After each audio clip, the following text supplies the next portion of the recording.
You're very welcome back. Well, knowing the basics of first aid can potentially save a life, and yet many of us are uneducated in this area. This morning, we're learning how to treat the most common illnesses and injuries suffered by infants, from life-threatening conditions to bumps and scrapes. And joining us to demonstrate is first aid instructor Emma Gregory from the Irish Red Cross. Very welcome again, Emma. You've been a guest on before with us in the past. Why can't you do adult CPR on a child, on an infant? Well, a child is so much smaller than an adult, and when we do an adult, we use our two hands. It's a different type of force. So with a baby, it's the same sort of principle. We're still doing 30 compressions with 2 inflations, exact same principle. We still need to phone the ambulance. It's just that we use 2 fingers as opposed to our 2 hands. First thing is obviously to contact help, before you even start. I guess that's the case, is it? Well, first we want to make sure that we do need to contact help. So when we approach anything with the baby, it's a kind of a tap and clap, so we just tap the little baby. With an adult, we would shake the shoulders. So with a baby, we just tap the feet. So you tap and you clap. If you know the baby's name, say the baby's name. Otherwise, it's baby, baby, can you hear me? So if baby can't hear you, and you were with somebody, obviously then baby is now unresponsive. We need to get some help. Yeah. We obviously want to check his baby breathing. So the way we do that is we just literally tilt the head, and with a baby we're tilting just to 90 degrees, so the nose is just going directly up in the air. Okay. And what we're going to do is to check his baby breathing. We're going to look, listen and feel for between 5 and 10 seconds. So what we're going to do is we're going to be looking to see is the chest and the little tummy rising, to see the breathing. We're going to see, can we feel any breath coming onto our cheek, and can we hear any breath sounds. We just literally get down close to baby, and just between 5 and 10 seconds, that's what we're checking to see. Can I feel anything? Can I hear anything? Can I see anything? So I can't see anything and feel anything, so I know baby's not breathing. I now need to get some help.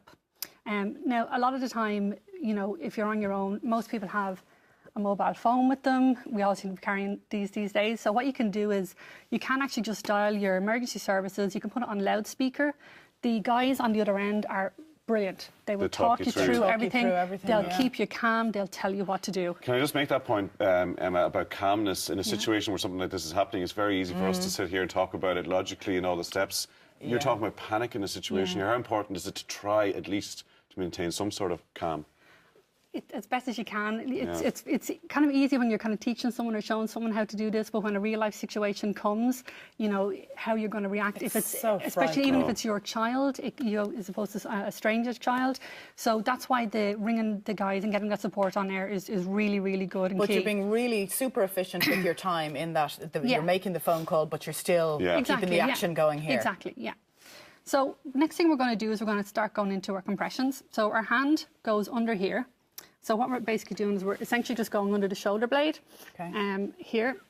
And the reason we're doing that is that we want to keep the airway open. Okay, so our hand is going under here. We're not blocking the airway. We're just keeping the airway open. Then with our fingers, we're just going to trace kind of the center of the chest here, kind of between that little nipple line there. 2 fingers down, and then we're going to do 30 compressions. So it's 1, 2, 3, 4, 5, 6, 7, 8, 9, 10, 11, 12, 13, 14, 15, 16, 17, 18, 19, 20, 23, 24, 25, 26, 27, 28, 29, 30. So with that amount of force? Yeah, you're only actually going between 3 and 4 centimetres. So it's not actually huge force, but what you're trying to do is you're just trying to pump the heart to get that oxygenated blood flowing around the body. Then we're going to do our 2 inflations. So our 2 inflations, we're going to use our own mouth and we're going to cover the nose and the mouth of the baby. With an adult, we would simply just be squeezing the nose to keep it closed. So we're going to do 2 inflations. And all you want to see is you just want to see the kind of chest and tummy area rise. So these are the key differences between adult and children. It's the 2 fingers and the nose and the mouth. Exactly. So we saw our tummy and chest rise. So we're going to continue then, go back into our compressions. 2 inflations, back into compressions, 2 inflations. And you just keep doing this. So it's 30 to 2. Yeah, exactly.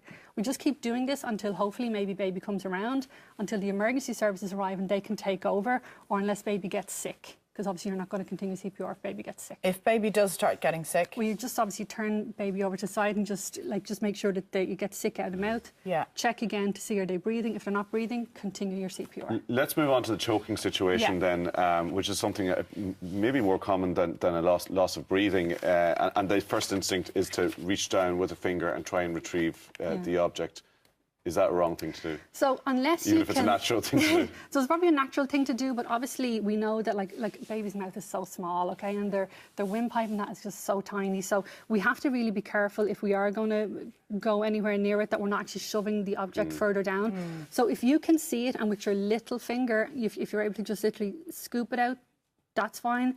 If not, do not try and take it out because you could actually push it down further. You could do further damage. You could wedge it, I suppose. You could cause a complete obstruction as to what is probably at the moment only a partial obstruction. So what we do is we go into our choking. So what we do is we take our dummy or our baby and not the dummy. And what we do is using our hand, we just cradle the head. So we're not blocking the airway. We're cradling the head.